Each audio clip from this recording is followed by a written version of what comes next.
Selamat malam yang mendengarkan live di Instagram. Malam ini saya Sherindama di Awalokites Wihara, Awalokites Suara Jelambar, bersama umat di Wihara Awalokites Suara di Jelambar. Jadi tema malam ini adalah Born Again and How to Be Free. Di sini saya ada layar, entah terlihat atau tidak, mudah-mudahan terlihat. Ini adalah credential saya di mana saya mengambil sekolah di Amerika dan saya memperdalam tentang regression therapy, yaitu menuju ke masa lalu yang menjadi permasalahan. Sama-sama Bro Andri yang sudah meminta saya live. Dia bilang terima kasih sudah berkenan live.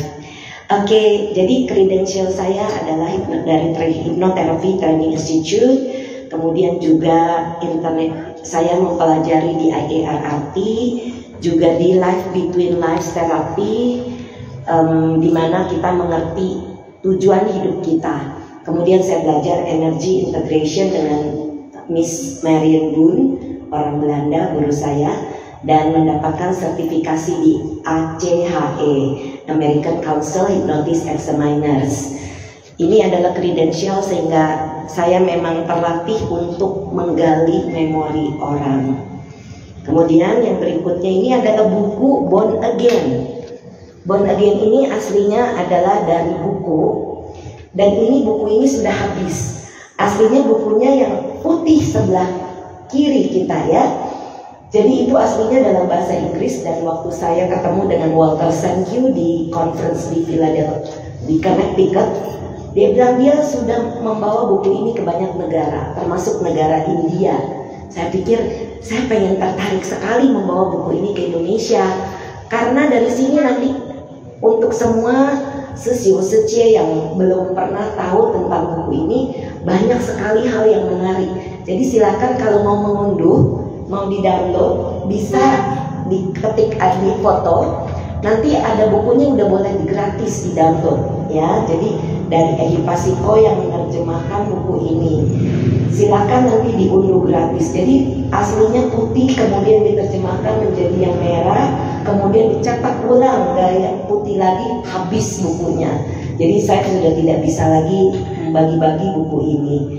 Jadi di dalam buku ini kita akan membahas kemiripan wajah. Kemiripan wajah ini adalah cerita tentang Anne Frank. Anne Frank ini, kalau bro dan sis yang lihat di live, melihat kemiripan wajahnya itu luar biasa. Jadi di sini yang tengah itu adalah Anne Frank. Anne Frank ini penulis dari masa yang lalu. Kemudian sekarang ini terlahir sebagai Barbro. Jadi waktu si Barbro masih kecil, dia bilang namanya bukan Barbro tapi namanya Anne Frank. Papa mamanya pikir ini halunya anak-anak. Jadi nggak diperhatikan, tapi terus menerus anak ini mengatakan bahwa dia adalah Anne. Zaman dulu belum ada Google. Jadi papanya mencari di library, di perpustakaan. Padahal aslinya Barbro ini adalah orang Swedia. Jadi dia cari, oh ternyata Anne Frank itu betul-betul ada di Nederland, di Belanda, di Amsterdam tinggalnya. Jadi papanya bilang, ayo kita pergi ke Amsterdam. Sampai di kota itu, papanya mau pesan taksi. Barbro kecil bilang, papa nggak usah, saya tahu jalan ke rumah saya.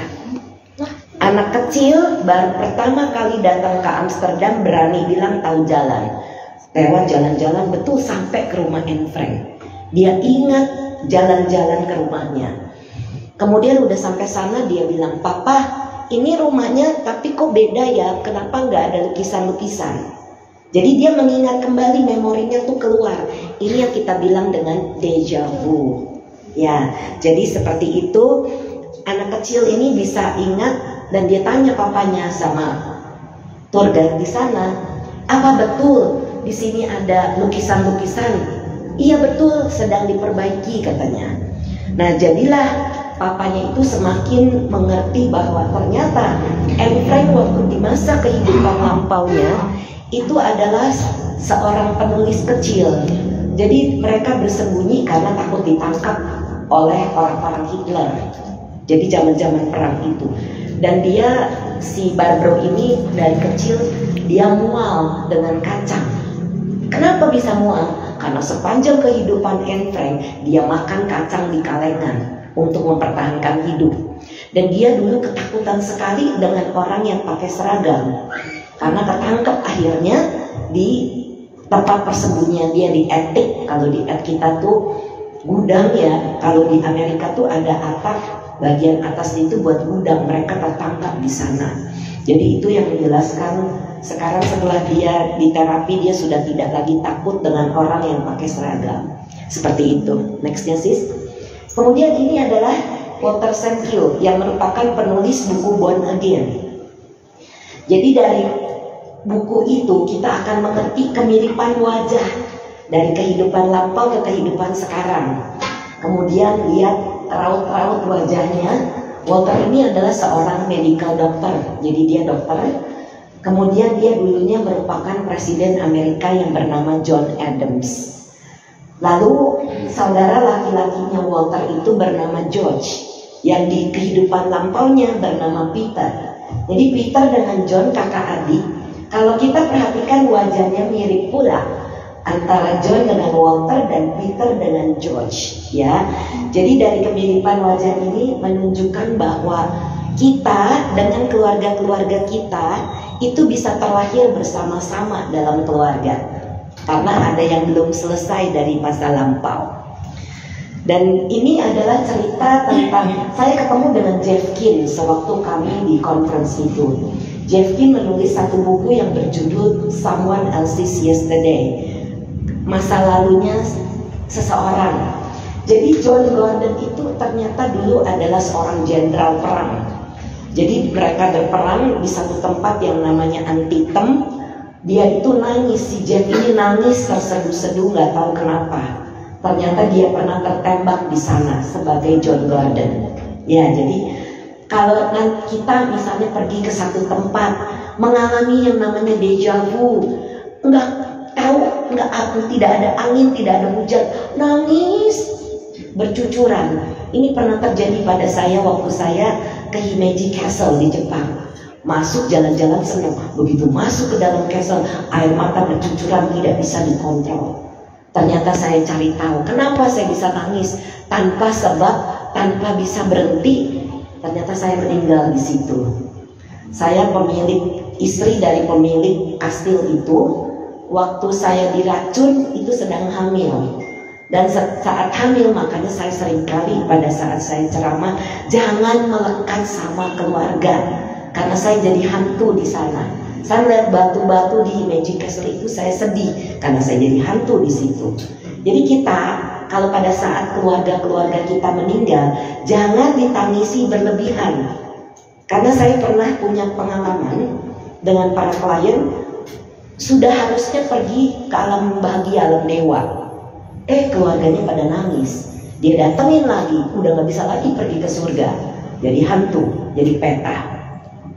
Itu makanya kita jangan sampai melekat sama keluarga. Saya waktu itu melekat sama keluarga saya jadi hantu. Ya, jadi kalau orang tua kita meninggal, sudah lagi masih hidup kita rawat sebaik-baiknya.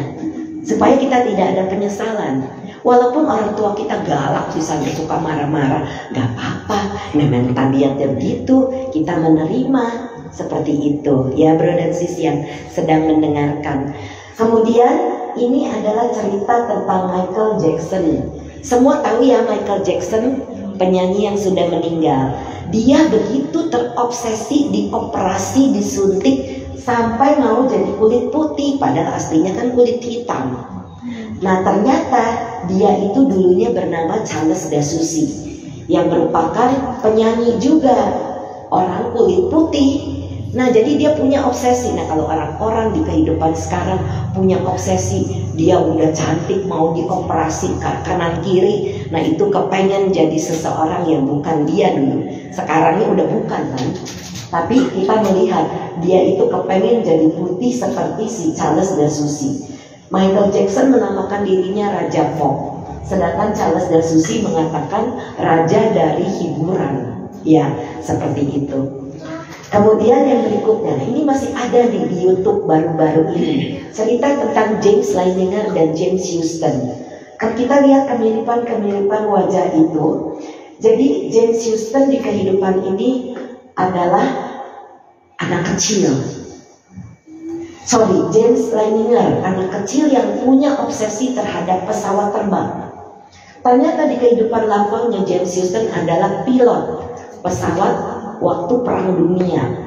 Jadi dia pergi ke satu tempat dan dia nangis di situ karena dia ditembak sama orang kecil. Apa maksudnya orang kecil? Orang Jepang. Orang Jepang zaman dulu pendek-pendek dibilang orang kecil. Jadi dia meninggal. Ini ada YouTube-nya. Nanti di YouTube cari aja cerita tentang James Leininger dan James Houston. Kemudian Walter punya website namanya reincarnationresearch.com. Itu banyak sekali contoh-contoh kemiripan wajah dan kehidupan mereka seperti apa. Jadi singkat cerita, James Leininger ini dia punya obsesi, dia masuk ke dalam kokpit, dia tahu ini untuk apa, dia tahu ini untuk apa. Jadi luar biasa, memori anak-anak kecil ini. Jadi kalau anaknya si bro ini, misalnya, Papa aku tahu nih ini, bukan berarti dia halu. Bisa jadi dia menceritakan kehidupan lampaunya. Biasanya 10 tahun pertama dia masih deja vu bro. Ya, jadi seperti itu. Nah, supaya mengerti bahwa memori-memori itu nyata, bukan halu. Oke, berikutnya. Karena saya mengejar waktu supaya semuanya punya waktu untuk bertanya. Silakan. Nah, ini adalah entah ada yang kenal enggak dengan Mam Handaka Wijananda yang dari Ehipasiko Foundation sedang sering membawa Acan Bram. Nanti tanggal 12 Acan Bram ada di Jakarta. Jadi Handaka ini sekarang adalah penerjemah buku dari bahasa Pali ke dalam bahasa Indonesia. Kalau ada yang tahu Ehipasiko Group, nah inilah orangnya. Dulu dia bernama Henry Opukahaya. Henry Opukahaya ini seorang yang membawa ajaran agama dari bahasa Katolik ke dalam bahasa Hawaii. Jadi dia itu menerjemahkan buku. Jadi menerjemahkan ke dalam bahasa Hawaii. Nah, Mam Handaka Wijananda meneruskan tugas beliau menerjemahkan. Dan Mam Handaka ini kita ketahui menerjemahkan sutra-sutra seperti itu ke dalam bahasa Indonesia. Jadi anak-anak kita sekarang beruntung bisa baca-baca buku Dhamma. Ya, kalau kita yang udah kepala 4, 5, 6 zaman dulu bacaan kita apa? Bobo, kawancung kan, kawanku kuncung seperti itu. Tapi kita anak-anak sekarang ada buku Dhamma dan itu beruntung sekali. Kecil-kecil sudah bisa mengenal Dhamma dari terbitan bukunya Mam Handaka. Dan ini cerita tentang Barack Obama. Dulunya di kehidupan lampau dia terlahir sebagai Ian Trumbull, Lyman Trumbull. Mr. Trumbull ini yang menghapuskan perbudakan di Amerika. Dan dia masih meneruskan misinya di kehidupan ini sebagai presiden Amerika yang pertama yang berkulit hitam. Ya, kalau dulu-dulu kan belum ada yang kulit hitam. Jadi Obama ini meneruskan misinya Lyman Trumbull. Seperti itu. Jadi misi-misi dari kehidupan lampau itu terbawa. Silakan. Nah, apa sih yang kita bawa dari kehidupan lampau? Yaitu perbuatan atau karma. Karma buruk dan karma baik. Nanti saya cerita kenapa kita bisa mengalami perbuatan akibat dari perbuatan itu. Ingatan atau tanda lahir. Jadi kalau ada orang yang punya tanda lahir tertentu itu bawaan dari masa lampaunya. Ya, kemudian kemiripan wajah seperti yang sudah kita lihat. Kemiripan karakter, kemiripan sifat, kebiasaan. Yang malas, tadi saya punya klien, dia bilang, Bu, saya pengen tahu kenapa saya 6 bulan itu aktif sekali bekerja. Udahnya 3-6 bulan itu saya males. Ngapain aja saya nggak mau, saya pengen tahu apa sih saya dulunya. Dan ternyata ketemu dia adalah petani. Petani itu kan memang 6 bulan kerja, 6 bulan nggak kerja, nungguin hasilnya. Pada saat dia nungguin dia males-malesan, terbawa di kehidupan ini sifatnya. Dia sudah mengerti, melepas, kemudian terjadi perubahan. Itu yang biasanya dilakukan. Makanya kalau kita di kehidupan sekarang rasanya males bukan main, kita harus lawan supaya tidak terbawa kemalasan kita ke kehidupan berikutnya, ya. Jadi ini kita bisa ubah di kehidupan sekarang. Kemudian bakat, talenta, kepandaian, dan kemampuan. Di masa lalu punya kebiasaan apa? Misalnya suka masak di wihara, kebawa di kehidupan berikutnya jadi tukang masak di kehidupan sekarang. Bisa seperti itu. Yang pintar-pintar masak nih seperti bakat yang memang terbawa dari masa lalu. Dari dulu suka bangun-bangun rumah, sekarang jadi insinyur, ya gak heran.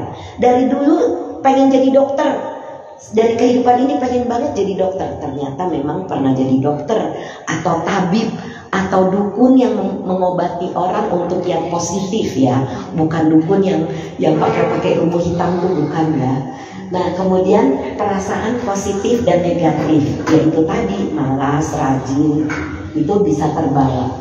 Lalu bisa belajar dari pelajaran kehidupan, belajar dari kesalahan. Kesalahan apa yang pernah saya lakukan dulu sehingga saya mengalami seperti ini. Nah, kita masuk ke dalam Dhammapada. Pikiran adalah pelopor dari segala bentuk kejahatan atau kebaikan. Pikiran adalah pelopor, pemimpin, pikiran adalah pembentuk. Bila seseorang berbicara atau berbuat dengan pikiran jahat, maka penderitaan akan mengikutinya. Bagaikan layang-layang yang tak pernah, bagaikan roda pedati mengikuti langkah kaki lembu yang menariknya. Pikiran adalah pelopor dari segala bentuk kebaikan. Pikiran adalah pemimpin, pikiran adalah pembentuk. Bila seseorang berbicara atau berbuat dengan pikiran murni, maka kebahagiaan akan mengikutinya. Bagaikan bayang-bayang yang tak pernah meninggalkan bendanya. Ini Buddha yang bilang. Jadi kalau pikiran kita itu selalu dalam kondisi pikiran baik, maka perbuatan, ucapan, dan pikiran kita menjadi baik. Tapi kalau kita berbuat jahat atau berbuat kesalahan atau punya pikiran jelek, maka kejahatan itu akan mengikuti seperti itu. Nextnya, nah ini yang penting diketahui oleh orang-orang. Mengapa Buddha menyarankan kita untuk punya sila? Sila ini adalah kemoralan. Sila pertama apa yang kita diajarkan? Tidak membunuh atau menyakiti makhluk hidup dengan sengaja. Ada anjing misalnya, jangan ditendang. Ada kucing, jangan diinjak buntutnya, karena itu termasuk menyakiti. Klien yang datang ke saya itu karena mengalami akibat. Bu, saya pengen tahu kenapa saya penyakitan. Saya pengen tahu kenapa papa saya usianya pendek. Pernah satu kejadian, klien saya anak umur belasan tahun, mungkin ada 10 tahun yang lalu. Sedihnya gak hilang-hilang kehilangan papa. Sampai dia narik-narik rambut kalau lagi stres tuh. Terus udah gitu dia pengen tahu kenapa papanya meninggal usia muda. Kita bilang, saya tidak berani jamin, mudah-mudahan ketemu kehidupan di mana kamu dan papa bersama-sama dalam kehidupan itu. Dan ketemu, dia lihat papanya naik kuda, jenderal perang. Dan dia papanya itu menusuk orang tuh tepat di jantung.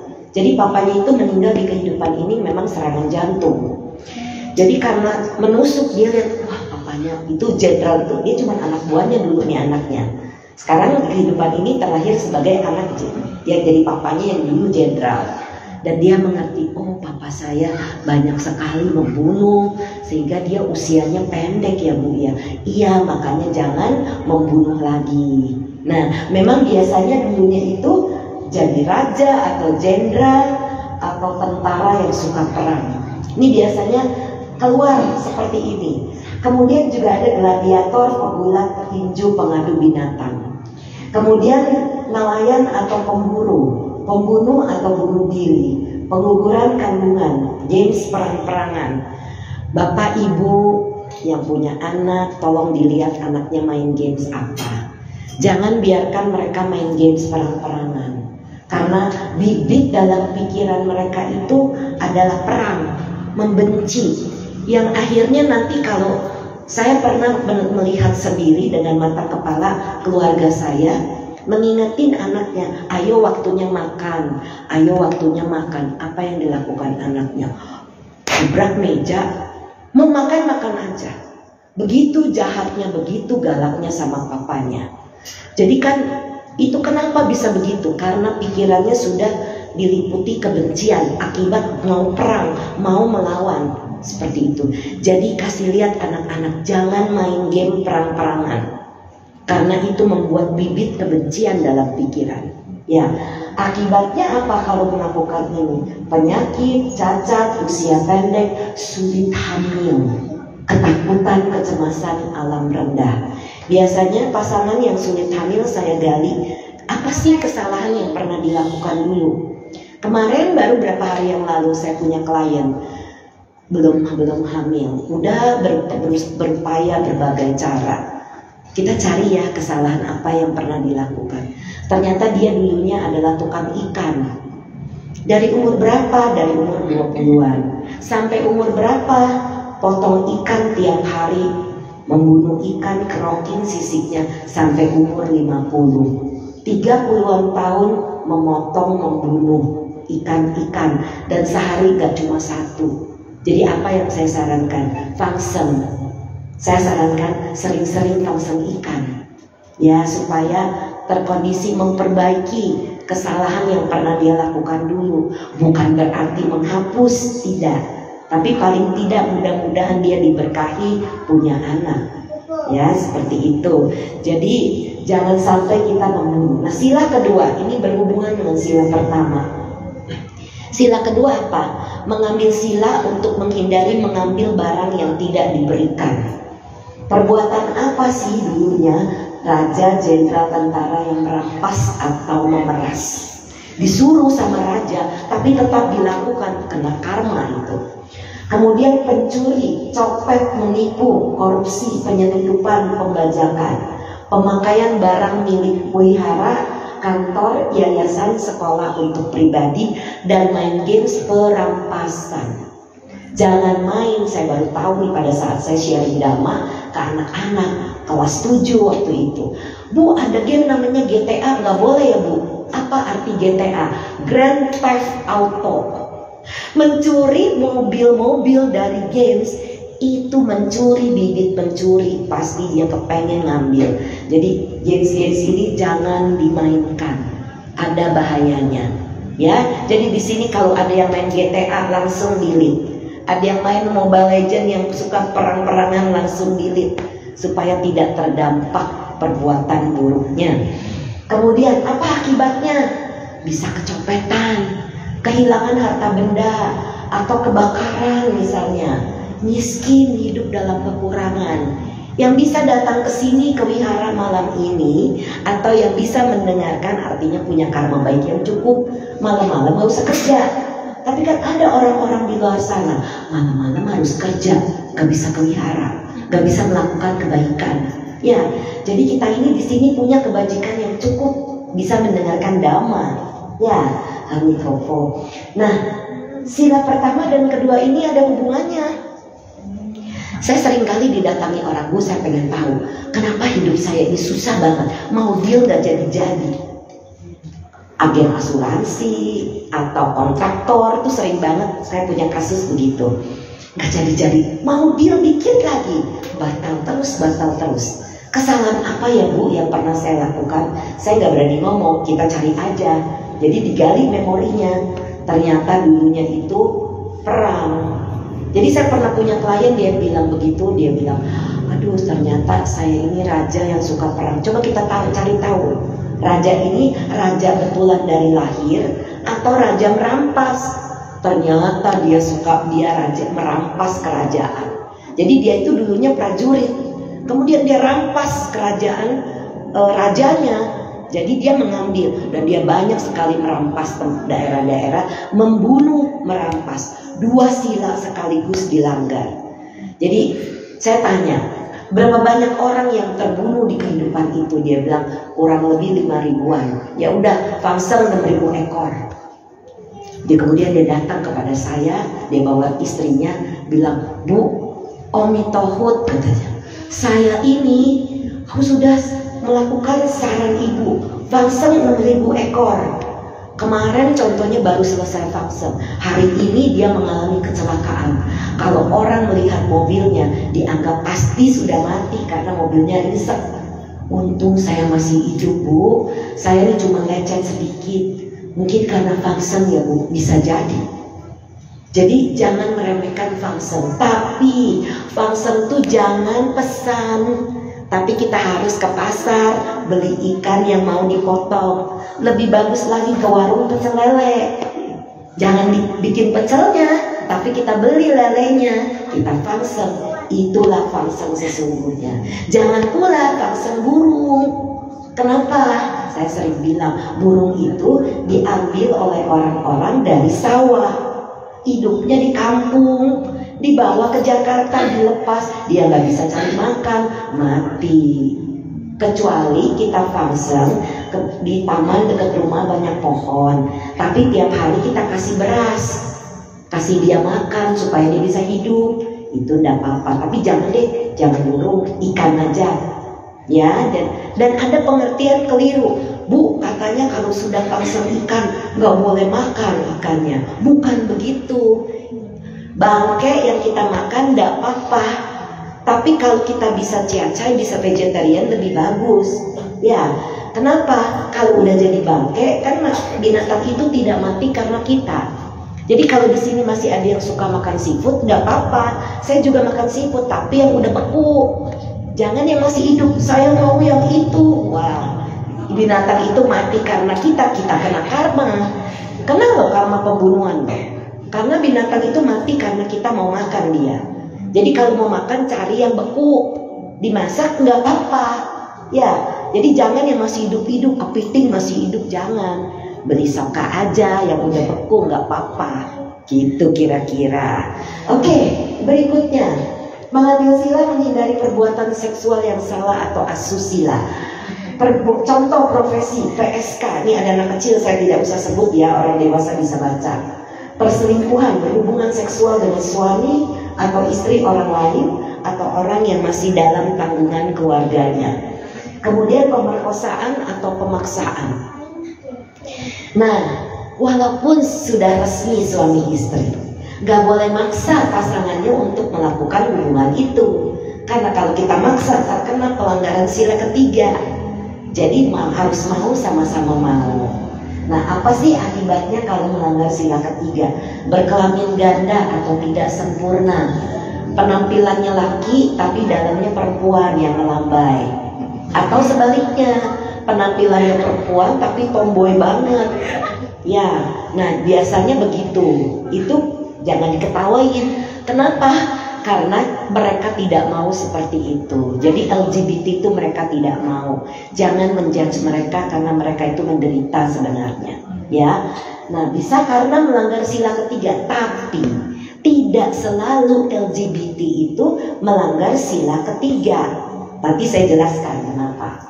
Kecenderungan suka dengan sejenis, yaitu tadi laki dengan laki, perempuan dengan perempuan. Kemudian bisa diselingkuhi di kehidupan berikutnya. Kemudian juga bisa penyakit kotor, kecil-kecil, kemutihan misalnya. Itu karena perbuatan dari masa lampaunya. Sulit jodoh. Sulit jodoh itu yang jomblo-jomblo bukan berarti karena melanggar sila ketiga. Nanti saya jelaskan dan ada caranya. Kemudian lahir di alam rendah kalau melanggar sila ketiga. Oke, yang berikutnya. Nggak nunjuk tapi Bu, kalau kita makan seafood, ini saya menjawab pertanyaan di IG live. Nggak nunjuk tapi nggak beku gimana ya? Jangan kalau masih hidup. Yang penting kita jangan membunuh aja ya brosis ya. Oke.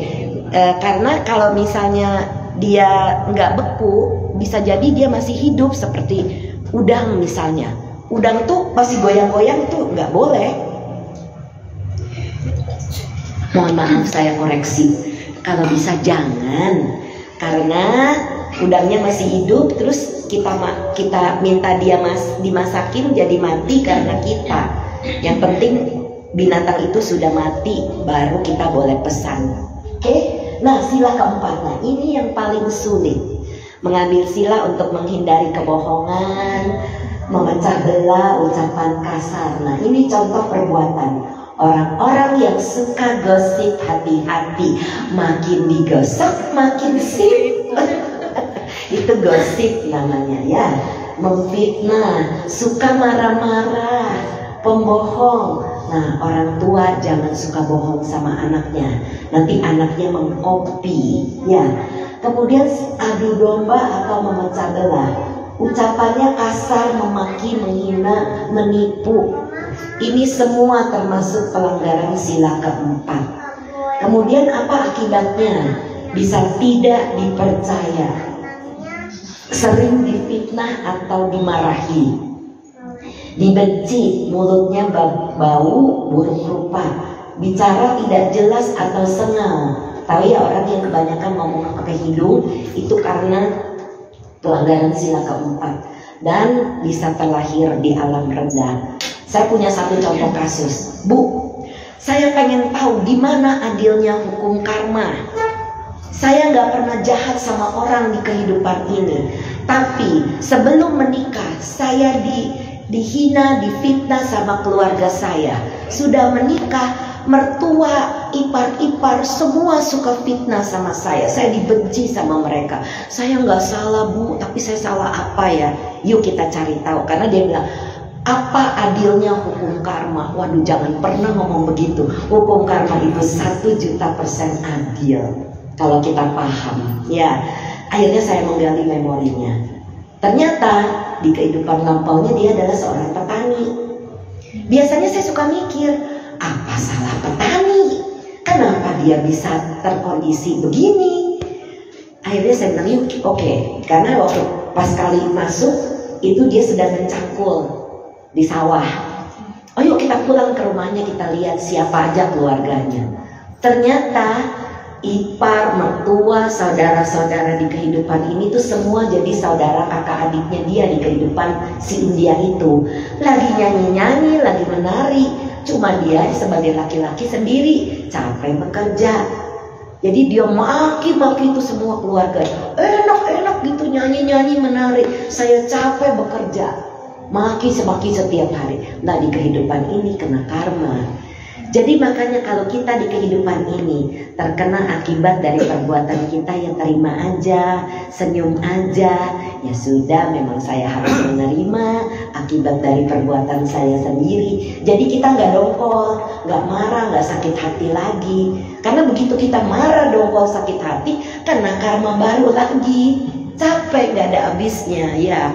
Nah kemudian itu dia, setelah dia mengerti baru dia bisa, itu ya sebabnya saya suka marah-marahin mereka sih, Bu. Ya jangan, udah nanti kena karma lagi, saya bilang.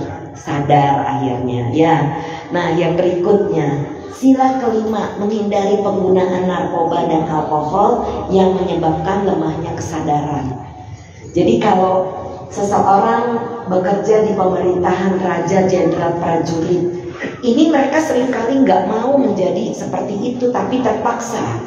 Kalau kita menggali memori mereka, kenapa jadi prajurit? Dipaksa karena perang.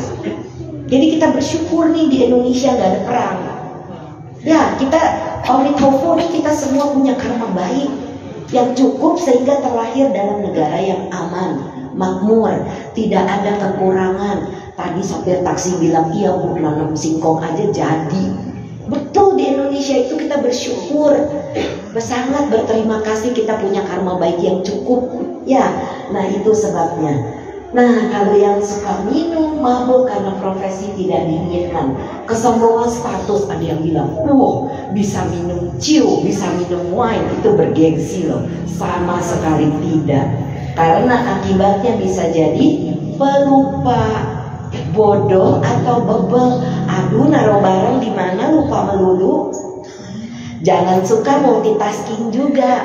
Lagi makan sambil main HP, lagi kebaktian main-main gadget, tuh nggak boleh. Jadi fokus pada satu hal dalam satu masa. Nah bisa kecanduan kembali. Saya pernah punya klien. Kenapa saya bisa tulis ini? Karena ada klien bapak-bapak. Itu ada 10-15 tahun yang lalu pas saya baru pulang dan ke Indonesia dari Amerika.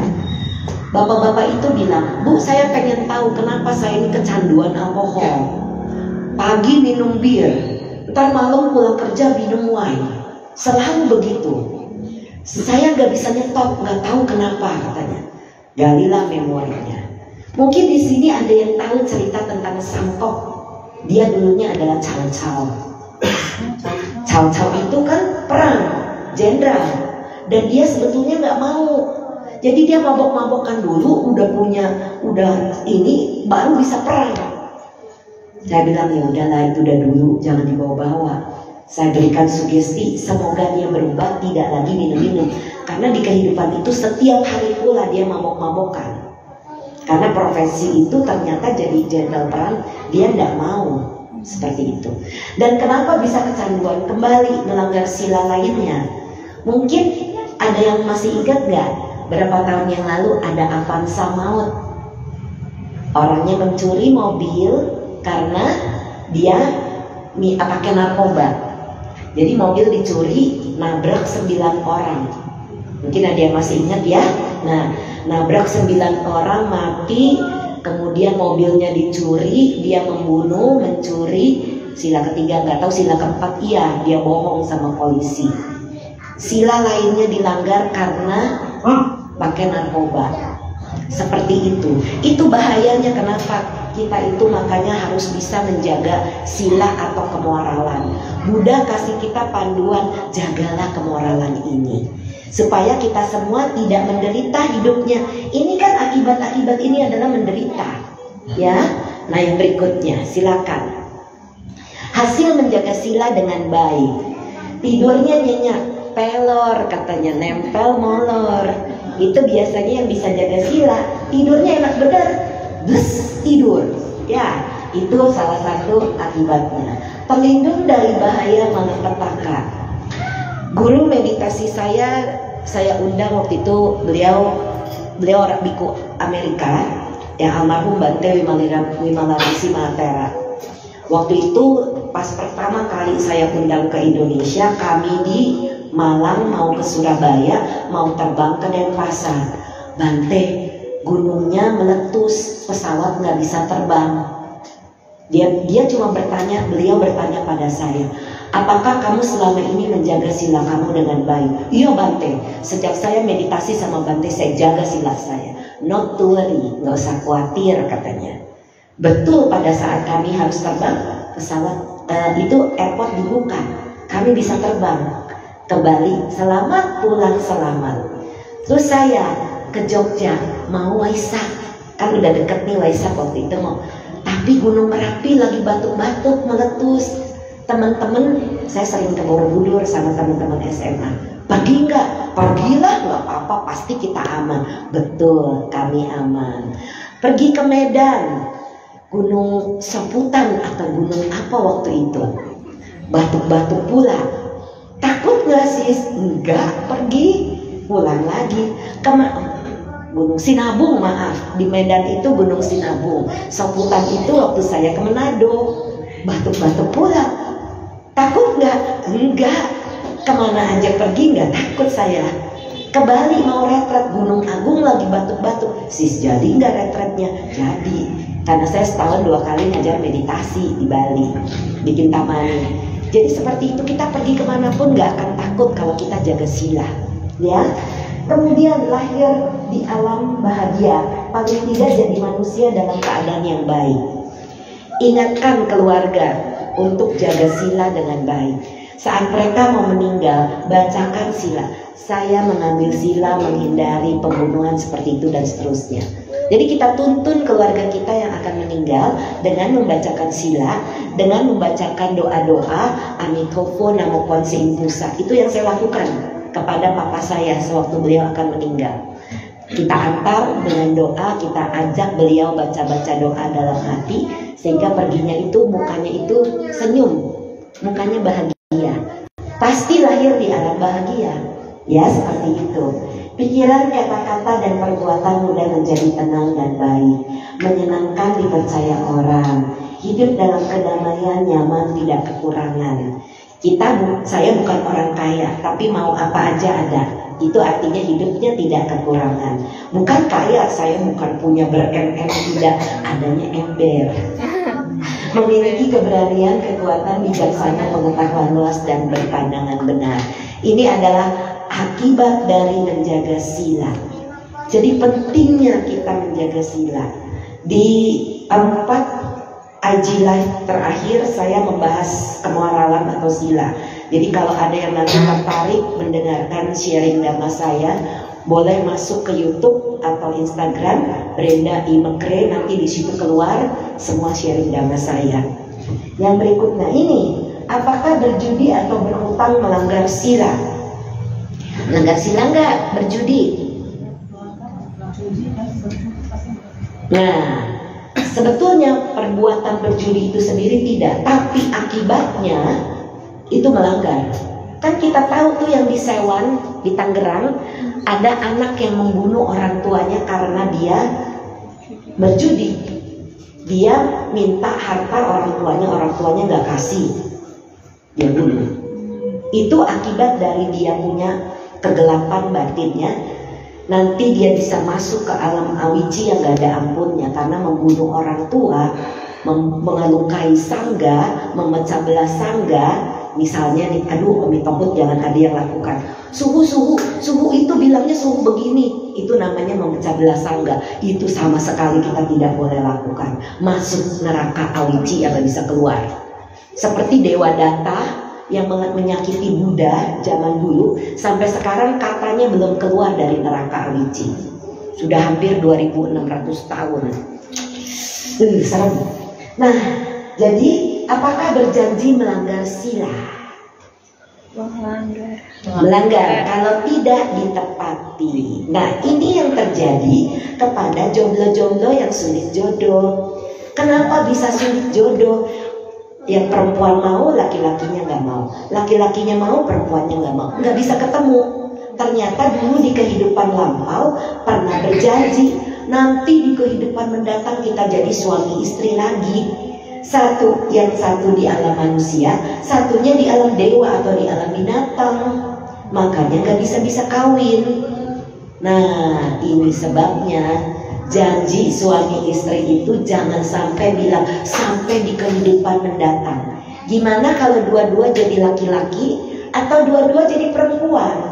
Terjadilah LGBT itu.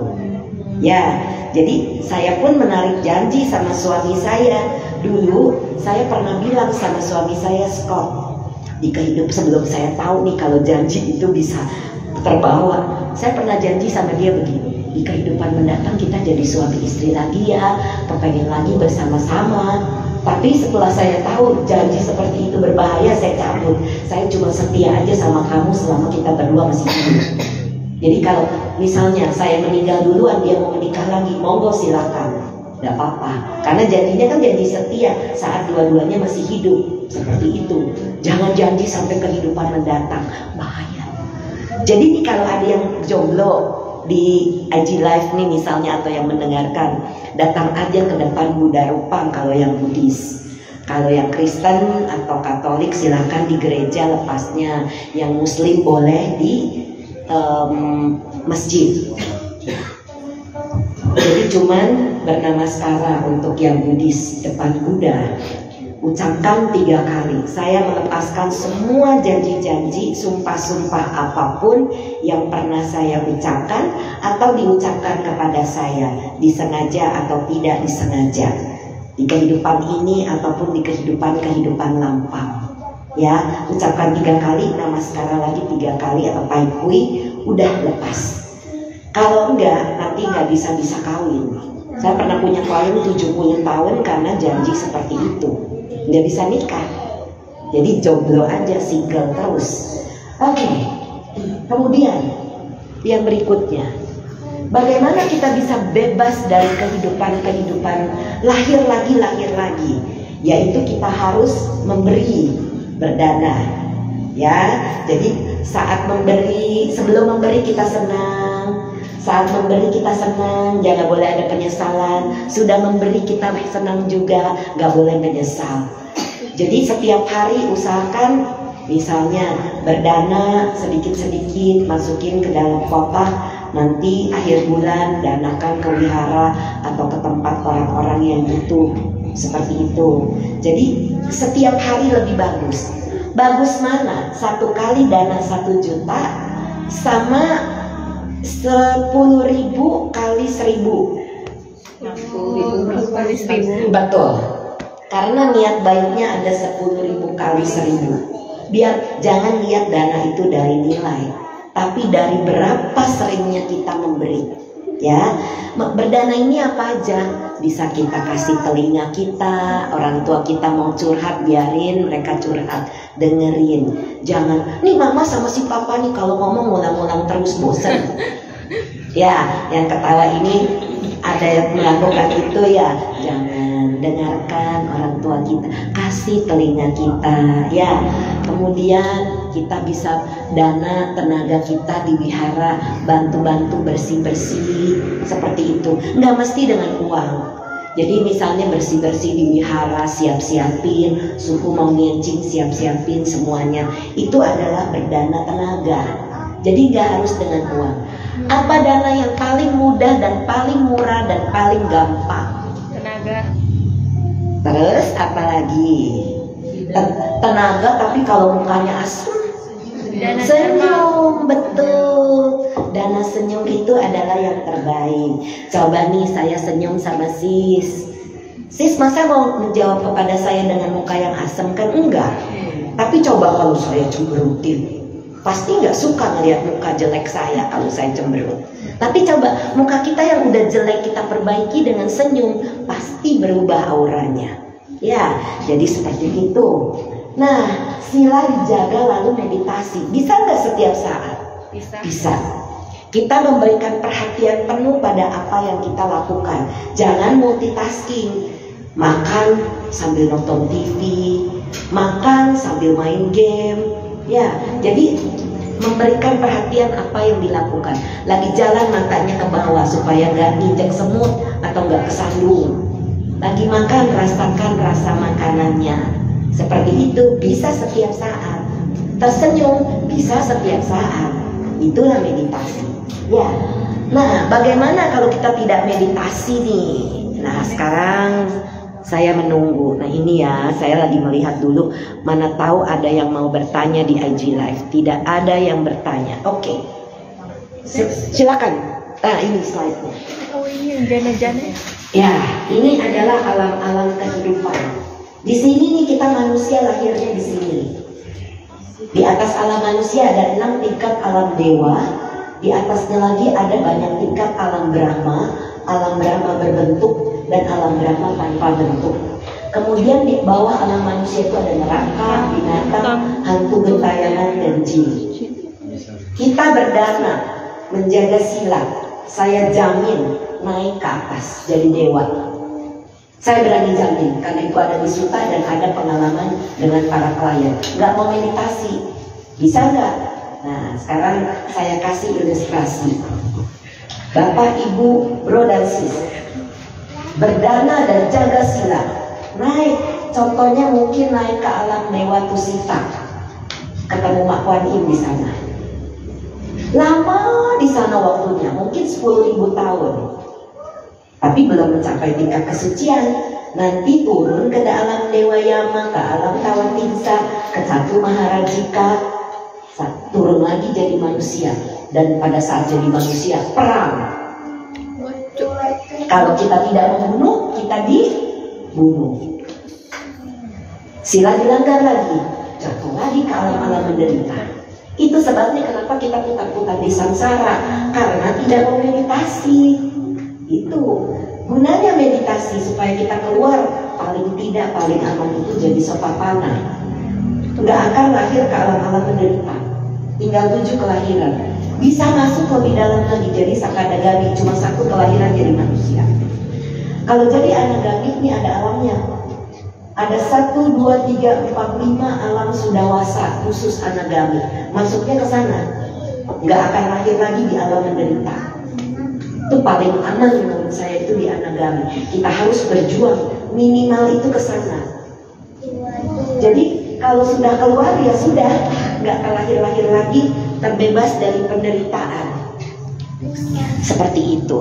Sebentar, ada yang bertanya, Suka Parahita, sis, jika saat melepas janji tapi pasangan kita tidak melakukan hal demikian, apa itu tetap berefek juga terhadap pasangan kita yang tidak melakukan lepas janji? Tidak ada masalah. Kita yang punya kesadaran, kita yang lepas. Tapi yang pasangan kita yang belum mau melepas, tidak apa-apa. Memang sebaiknya lepas itu dua-dua. Bukan berarti suami istri lepas janji terus sudah jadi suami istri, bukan. Tapi kita melepaskan kemelekatan kita terhadap janji itu. Contoh, misalnya sis diuber-uber di kehidupan mendatang oleh suaminya, tapi sis nggak mau, lah ya nggak jadi married sama suaminya lagi, seperti itu. Ya, jadi yang penting kita itu lepaskan dulu. Oke, silakan berikutnya. Bagaimana mengetahui teknik meditasi yang paling cocok untuk kita? Kita telusuri ujungnya apa. Sini ada yang suka meditasi enggak?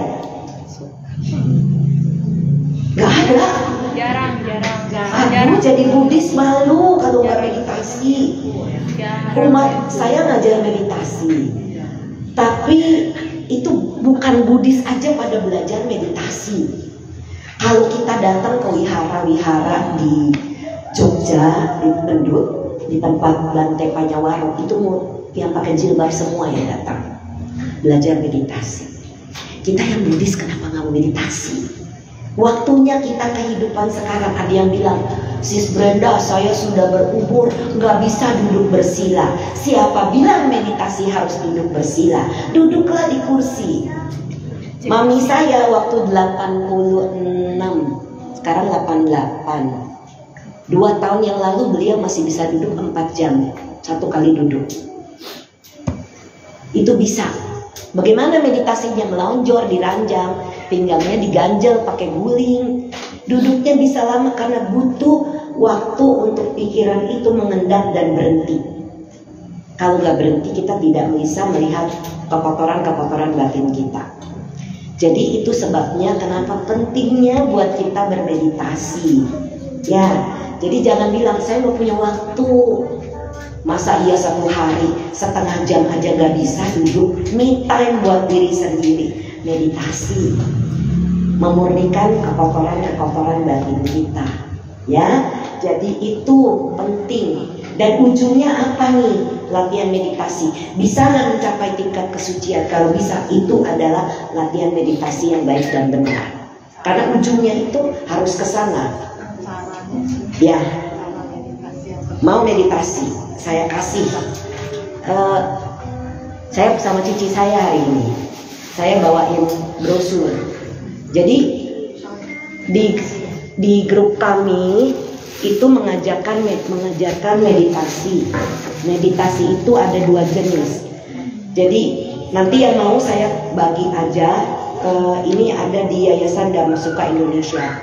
Setiap Selasa malam 6.30 sampai 8.30, 2 jam di Ruko Mutiara Taman Palem, Blok A5 nomor 11. Ya, jadi itu kita senyum meditasinya karena pakai metta, cinta kasih. Kemudian itu yang 6R atau 6M itulah untuk mengikis kemelekatan dan kekotoran batin kita. Misalnya saya dulu sangat mudah marah, cuma tahu nih kesel, lepas nggak mau diikutin. Rilekskan ketegangan di kepala, senyum. Dari marah sampai senyum itu udah gak marah lagi. Lama-lama, ya udahlah, cincailah, gitu. Jadinya gak menderita. Tapi kalau kita benci, marah, sakit hati, itu menyebabkan penderitaan. Ya, jadi kalau ada yang nanti mau belajar meditasi, ada informasinya. Sis, kalau mau belajar meditasi apa ada di daerah Tangerang? Bisa online kok, Teras Food. Jadi masuk aja ke dhammasukha.org.id ya. Di situ ada ininya, informasi meditasi. Maria Ong, sis, kalau di kehidupan ini selalu sakit-sakit, sembuh satu muncul yang lain, itu karena melanggar sila pertama. Dan harus bagaimana di kehidupan ini? Fangseng, donor darah.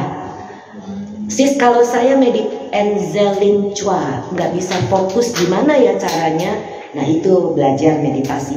dhammasukha.org.id ya, nanti silakan saya ketikkan untuk yang di Instagram supaya bisa masuk ikut, silakan online retreat. Online retreat ini gratis semuanya, panduan meditasi kami gratis semuanya. Oke? Nah, ini saya sudah sering sekali membawakan tentang sila dan karma dan sila. Ini boleh dilihat di, nanti saya bagikan untuk yang hadir di sini, saya bagikan kartu nama saya. Kalau nanti mau dengarkan ceramah-ceramah berikutnya atau belajar meditasi, silakan. Sharing namanya sampai di sini. Informasi tentang saya adalah ini. Jadi kalau mau appointment ya dengan Stefani, nanti ada kartu nama saya akan bagikan. Silakan di sini kalau ada yang mau bertanya. Tanya di sini gratis, kalau nanya di tempat saya bayar. Ya, pertanyaan silakan. 3 pertanyaan.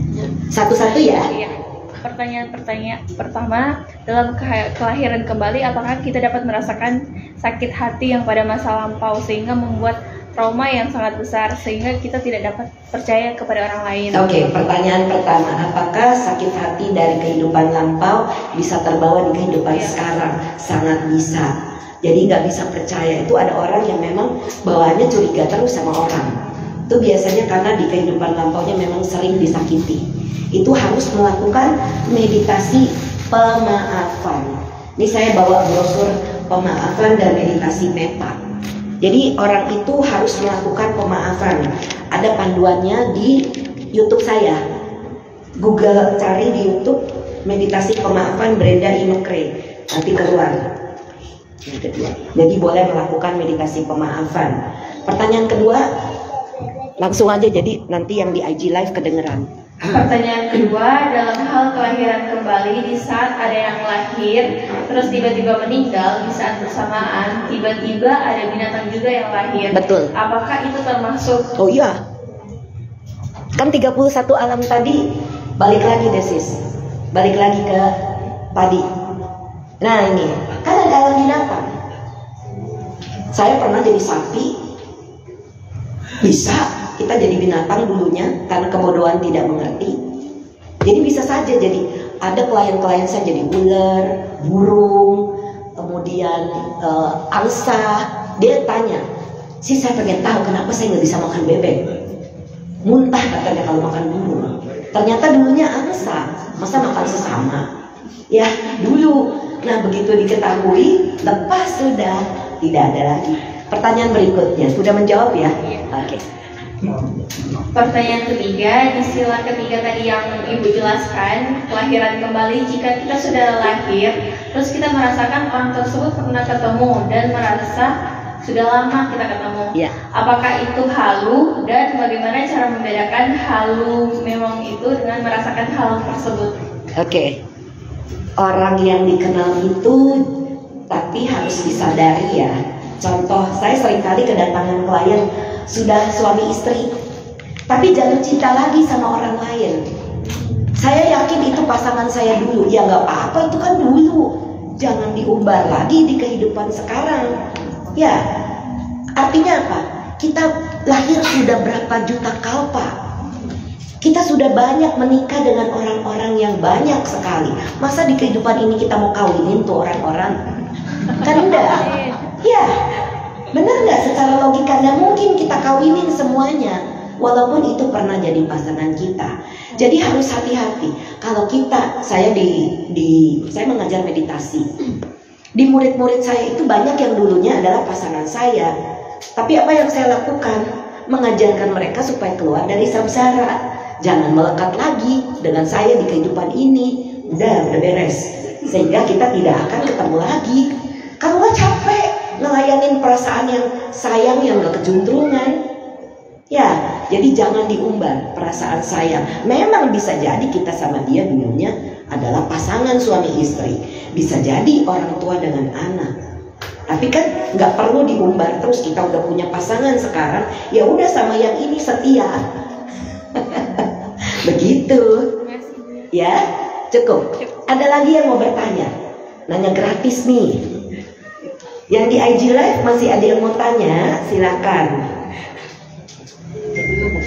Saya setiap Senin IG Live. Jadi silakan kalau yang mau mendengarkan setiap Senin malam jam 7 sampai jam 8 1 jam. Ya silakan. Silakan. Oh ya silakan.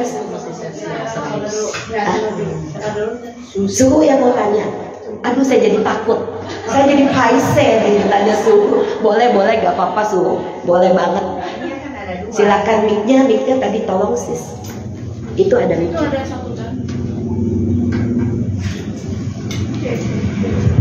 Cek. Amitofo suhu kangen. Saya penasaran ya, ingin tanya, apakah seseorang yang punya kelainan seksual, misalnya ya, seorang laki-laki yang melambai, apakah bisa sembuh dengan teknik hipnoterapi? Tidak selalu suhu. Kalau dia sudah dari kecil, itu sulit. Itu bawaan lahir. Tapi yang saya sering katakan adalah sekarang di kehidupan ini Anda tidak perlu menikah dengan wanita. Contohnya laki-laki. Tidak perlu menikah, atau yang perempuan tidak perlu menikah dengan laki-laki. Single aja. Terus kemudian kalau sudah single, jaga sila. Jangan lagi mengumbar, melanggar sila ketiga itu. Kalau enggak nanti di kehidupan mendatang dia bawa lagi kebiasaan buruk itu suhu. Jadi yang biasa saya lakukan itu seperti itu. Jadi tidak perlu menikah, karena nggak bisa hubungan badan dengan lawan jenisnya. Karena kalau saya suka tanya, kamu itu gay murni atau bisa dua? Kadang kan ada yang bisa dua ya, sama perempuan bisa, sama laki-laki bisa gitu. Kalau itu murni, itu sulit. Tapi ya jangan lagi diumbar, karena nanti kebiasaan itu terbawa-bawa terus di kehidupan berikutnya. Berarti berlaku juga untuk misalnya pasangan lesbian gitu. Iya, betul. Lesbian itu, nah. Kalau ada pertanyaan seperti ini, waktu itu beberapa waktu yang lalu saya punya klien satu lesbian, dia bilang, Bu, keluarga saya mengharuskan saya menikah, atau yang gay ini dia anak tunggal laki-laki, ada adiknya perempuan, tapi kan kalau Chinese kan laki-laki membawa nama keluarga, saya dipaksa kawin gimana? Kalau mau ya nikah sama lesbian. Jadi perkawinan itu ya cuma surat supaya bisa menghasilkan anak gitu, paling bisanya begitu. Salah satu cara untuk membantu meneruskan keturunan seperti itu. Kalau orang tuanya maksa, tapi berikan pengertian pada orang tuanya. Orang tua saya nggak tahu saya gay, katanya begitu. Maka kasihan sekali orang-orang yang gay lesbian itu, mereka nggak mau begitu. Jadi kalau kita di lingkungan kita ada yang gay dan lesbian, jangan diketawain. Mereka nggak mau seperti itu. Ya jadi ya seperti itulah ya suhu. Iya suhu. Ada yang bertanya di IG Live sebentar. Bu Vinda Angelina, Bu saya mau tanya kenapa saya takut sekali sama kucing? Entah mesti digali penyebabnya, bisa jadi pernah digigit sama harimau, itu pernah terjadi sama klien saya di kehidupan lampaunya, istilahnya dimakan ya sama harimau, jadi dia lihat kucing kan seperti harimau, tapi ya tidak selalu seperti itu, bisa jadi sama kucing pernah dicakar waktu kecil, jadi takut gitu, ya saya tidak tahu dari mana penyebabnya, harus digali memorinya Sis Vinda. Ada yang mau tanya tadi, silakan. Ya, malam semuanya. Amin Koko.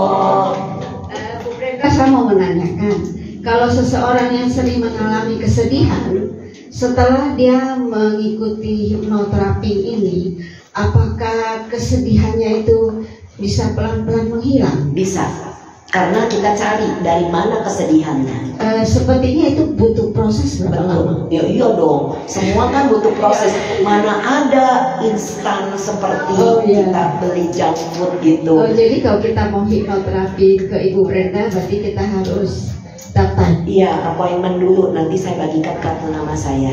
Oke, asik Bu. Nah, jadi begini ya, berubah itu melepaskan contoh.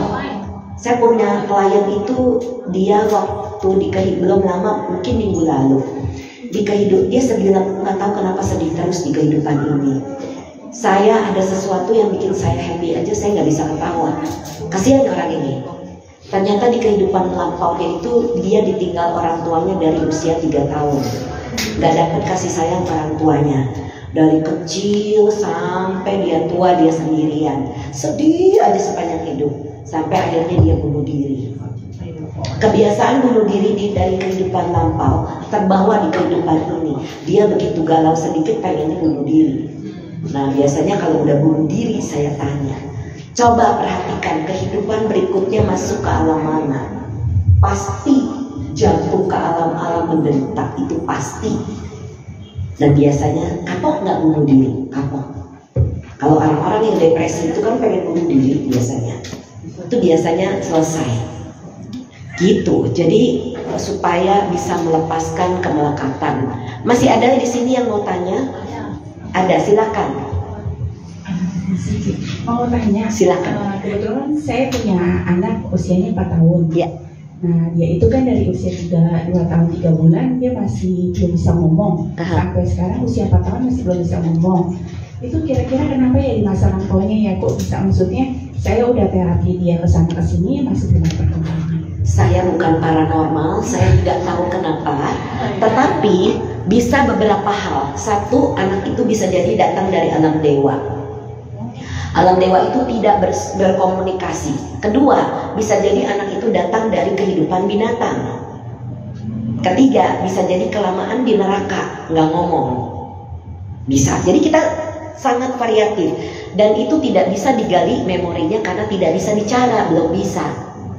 Jadi tergantung dari mana. Nah, apa yang harus dilakukan? Kasih tahu, kamu ini sekarang manusia.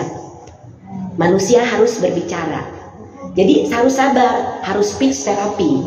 Tahu ya speech therapy ya? Nah, harus seperti itu supaya dia bisa ngomong. Kalau enggak nanti dia nggak mau ngomong-ngomong repot. Nggak bisu kan? Nah, hanya nggak mau ngomong. Ya.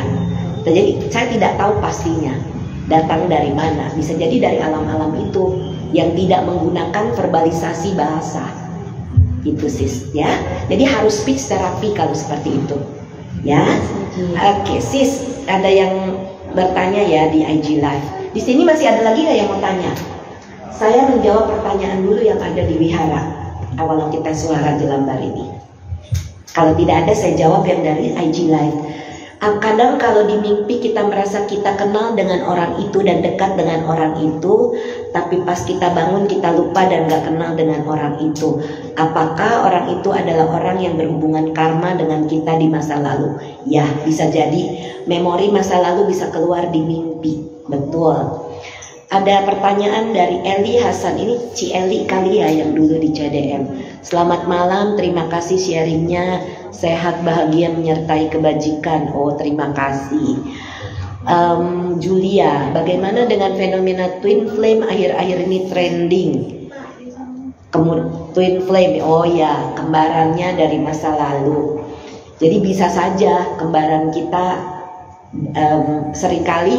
Jadi jodoh itu banyak sekali ininya, tingkatan-tingkatannya.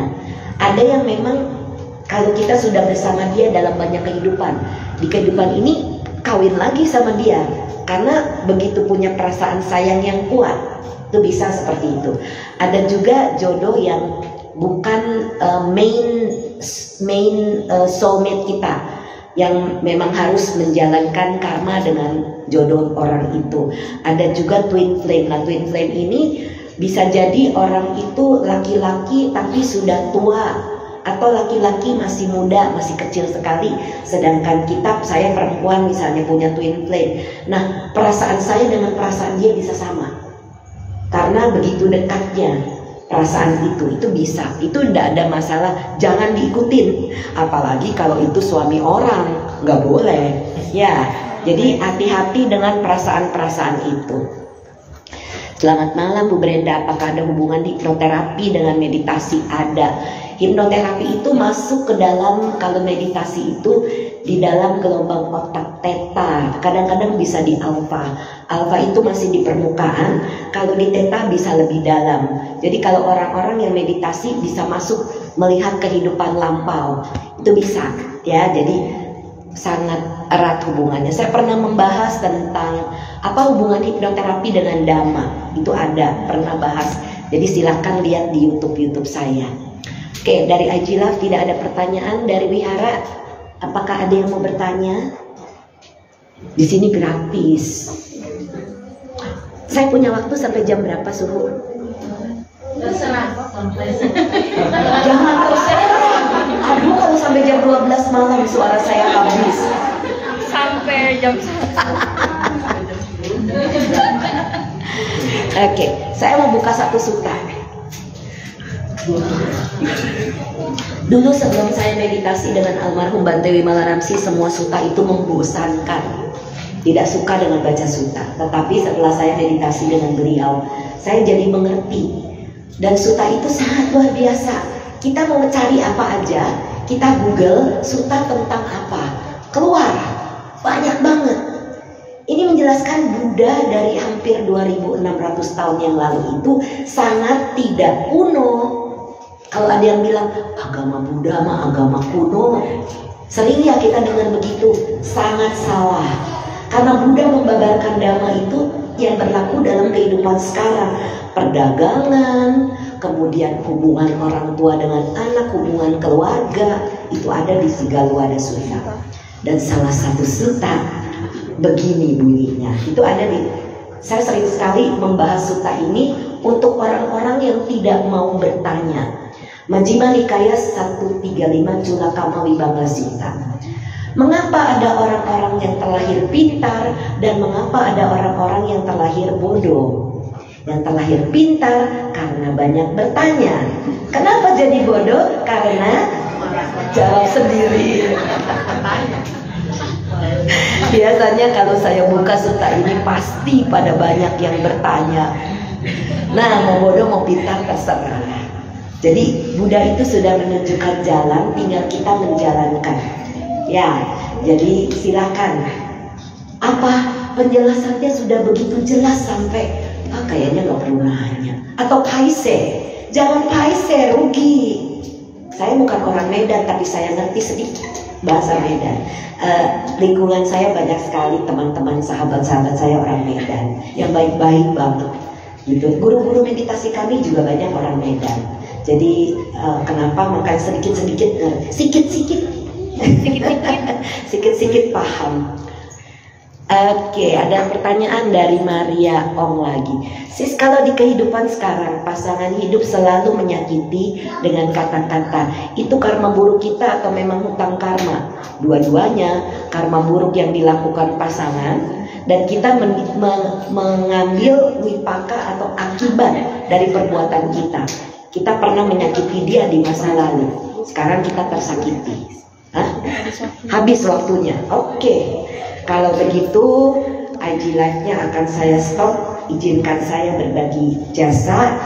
Terima kasih untuk kesempatan yang diberikan kepada saya berbagi dhamma malam ini. Semoga bermanfaat bagi semua yang hadir maupun yang nanti mendengarkan rekamannya, baik yang terlihat maupun yang tidak terlihat. Semoga bermanfaat dan bisa dipraktekkan dalam kehidupan sehari-hari. Saya mohon maaf apabila ada kata-kata, pikiran, dan perbuatan yang pernah saya lakukan keliru, baik di kehidupan ini maupun di kehidupan lampau, kepada semua yang ada di sini. Semoga saya bisa dimaafkan. Mari kita bersama-sama berbagi jasa. Semoga yang menderita bebas dari derita. Semoga yang merasa takut bebas dari rasa takut. Semoga yang berduka menghapus semua dukanya. Dan semoga semua makhluk menemukan kelegaannya. Semoga semua makhluk berbagi jasa yang telah kami peroleh untuk memperoleh semua jenis kebahagiaan.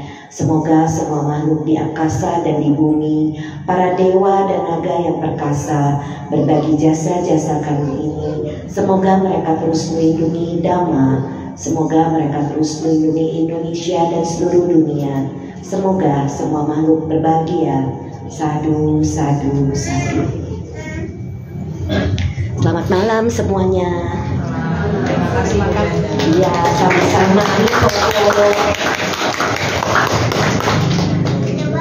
Saya mau berdana buku untuk wihara. Mohon diterima suhu.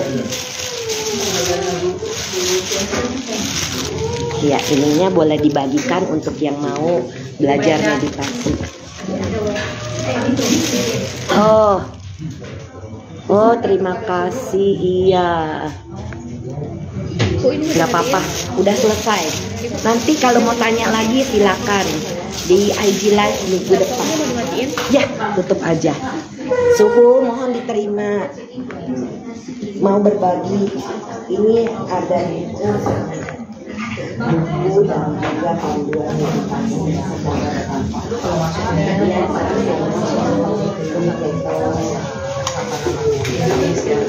Umat di sini mau berfoto bersama? Iya. Ibu Benda, Iya. ada Su Manggala Sasana, Su Amse juga ada di mana kita. Oke. Saya sudahi dulu IG Live-nya.